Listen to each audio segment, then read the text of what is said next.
Slovenska nogometna reprezentanca na prijateljskem obračunu v Makedoniji zaključuje leto, ko se je začel lov za tretji nastop na mundialu. Prvi boji se niso razšli po željah strokovnega vodstva, kljub temu motivacije za zmage ne manjka. Ni pa to edini cilj selektorja, ki bo na gostovanju iskal tudi odgovore pred nadaljevanjem kvalifikacij. Vsaka zmaga je normalno dobrodošla.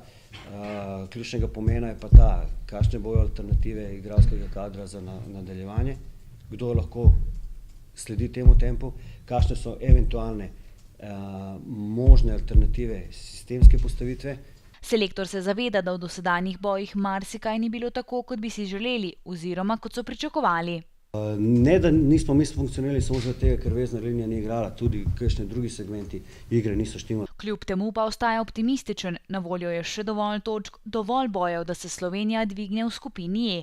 Trenutno s 3 osvojenimi točkami zaseda predzadnje mesto. Trenutno gre počasi na bolje, še vedno je to daleč od tistega optimuma, katerega si želimo za tako velike dosežke, kot smo si jih vi postavili. Vsi skupaj se zavedajo, da ravno prijateljske tekme lahko vrnejo vero v reprezentanco, na tribune znova zvabijo navijače in zgradijo kemijo, ki je reprezentanco krasila v prejšnjem kvalifikacijskem ciklu za svetovno prvenstvo v Južni Afriki, kamor se je Slovenija tudi uvrstila. Naša naloga je v tem trenutku, da seveda to obrnemo nazaj in da pustimo oziroma da ponudimo zopet vero v to reprezentanco oziroma da v nas same. Tako da mi smo na potezi.